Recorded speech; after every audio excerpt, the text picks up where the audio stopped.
Salve galera! Vídeo de hoje a gente vai falar um pouco sobre harmonia, mais especificamente sobre se estudar harmonia acaba com a sua criatividade ou não. Essa é uma questão que já me foi colocada por várias pessoas, por vários alunos inclusive, e a gente vai detalhar um pouco essa questão depois da vinheta.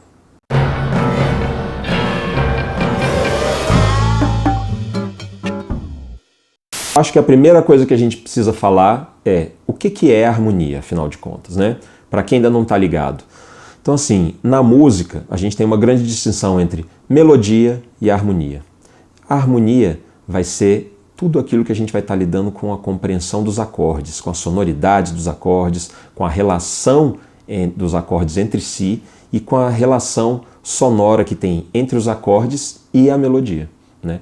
Então a harmonia é a ciência que lida com a base da música, né? Enquanto tem a melodia bonitona lá, tem por trás geralmente sempre uma harmonia segurando, fazendo a cama para aquela melodia. Então, sacar de harmonia é fazer essa cama da melodia, né?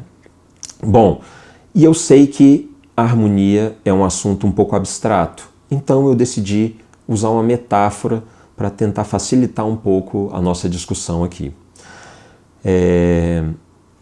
Eu acredito que muita gente que está vendo esse vídeo gosta de cozinhar e cozinha, então eu decidi usar essa metáfora da cozinha com a gente, que é o seguinte: na sua cozinha você tem sua geladeira lá com suas coisas, suas carnes, seus legumes, suas verduras, e você tem seus temperos ali em cima da sua bancada. Só que você só pega, quando você compra o tempero, você vai lá, abre um potinho novo que você tem sem nome, bota o seu temperinho vermelho lá, beleza, fecha, compra o amarelinho, bota lá, tal, e assim você vai e tem todos os seus temperos lá, mas tudo dentro dos seus potinhos, mas sem rótulo. E toda vez que você vai cozinhar, você pega lá uma carne, aí fala, pô, hoje eu vou botar aqui um alecrim, joga lá, bota mais um sal de tal tipo, isso, aquilo, uma pimentinha, não sei o que, bota lá, passa tudo bem. Aí, no outro dia você vai fazer outro rango, hoje eu vou fazer aqui um frango, aí pega um frango, um pouquinho desse amarelinho aqui, um pouquinho desse daquilo outro, faz lá. Aí outro dia você fala, pô, aquele dia que eu fiz a carne ficou muito maneira, cara, e eu vou fazer de novo hoje. Eu lembro que era um vermelho, aí puta, pega aqui um vermelho que tinha aqui, faz, chega lá, opa, não era isso não que eu tinha feito, era outra parada, né? Então assim, essa cozinha experimental onde você não sabe onde você está metendo a mão e o que você vai colocar ali para fazer a comida, né, é muito divertida, mas ao mesmo tempo você fica pouco assertivo, né? Então assim, uma outra opção de você fazer é, em vez de deixar os temperos sem nome, você colocar lá no potinho, sempre que você comprar o tempero, vai botar nele, bota lá o nome do que é.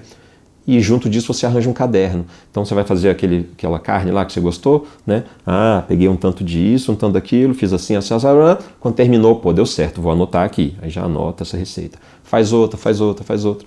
E aí, por exemplo, um dia que vai alguém na sua casa, vai receber uma visita lá no domingão, pô, vou fazer um outro rango aqui.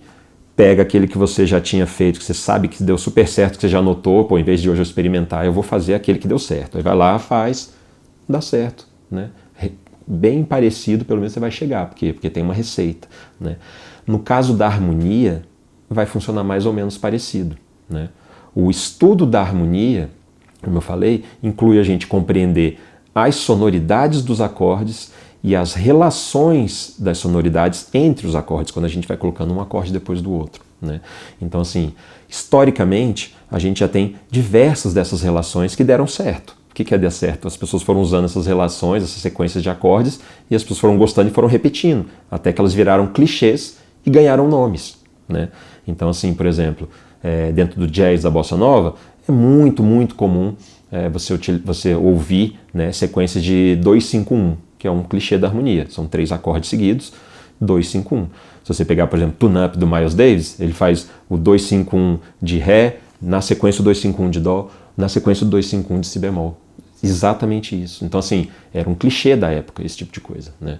E a gente compreender esse clichê é muito interessante. Tanto para a gente poder replicar quando a gente quiser soar parecido com a música daquela ali, por exemplo, como isso, com a música como jazz dos anos 50, por ali, né? Quanto para a gente não parecer se a gente quiser, que é o mais importante, que é a gente não fazer uma coisa aleatória achando que está inventando uma história nova e na verdade a gente está se remetendo a outra música.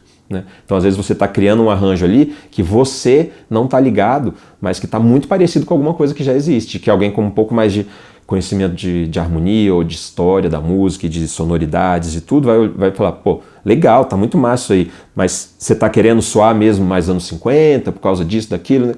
Não. Né? Então assim, a harmonia vai te ajudar a compreender essas sequências, a entender os clichês e mais do que isso, a ir além dos clichês. Né? Porque uma vez que você domina os clichês, que você sabe como é o corriqueiro, o comum, é muito mais fácil você ir além do comum. Né? Porque se você nem sabe o que é o comum, às vezes o que você acha que está indo além nem chegou ainda no comum. Então é muito legal a gente ter essa noção do que a gente está fazendo, né? Compreender. Então, como vocês podem imaginar, a minha resposta para essa pergunta é não. Estudar harmonia não acaba com a sua criatividade. Estudar harmonia potencializa a sua criatividade. Porque assim como na culinária, assim como na cozinha, não existem regras, existem tendências. Né? Então assim, você pode fazer uma comida que para a maioria das pessoas é salgada e que para uma pessoa não está salgada. Né? Então assim, essas regras na verdade são, como eu falei, tendências. E no caso da música, são tendências históricas ainda por cima. Né? Então você vai ver que cada estilo, quando você for estudar o blues, ele tem uma harmonia particular. Se você quiser soar meio blues, você descobre os truques e passa a soar meio blues. Né? O reggae vai ter sua harmonia particular, né? O jazz vai ter sua harmonia particular, o flamenco vai ter sua harmonia particular, o samba vai ter seus clichês harmônicos. Então, na verdade, estudar harmonia é conhecer essas ferramentas para quando quiser utilizar elas. E para quando você não quiser, você não utilizar nenhum desses clichês. Você procurar experimentalmente, como aquele cara lá da primeira cozinha que todo dia metia a mão diferente, dá para você fazer isso sempre também. Então, na verdade, é só mais um monte de ferramentas que vem à sua disposição.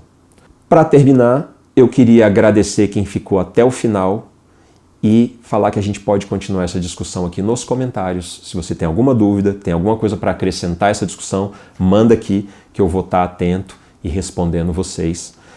Não se esqueça de seguir a gente aqui no canal, porque ainda tem muito vídeo massa para vir pela frente aí, e a gente se encontra no próximo vídeo.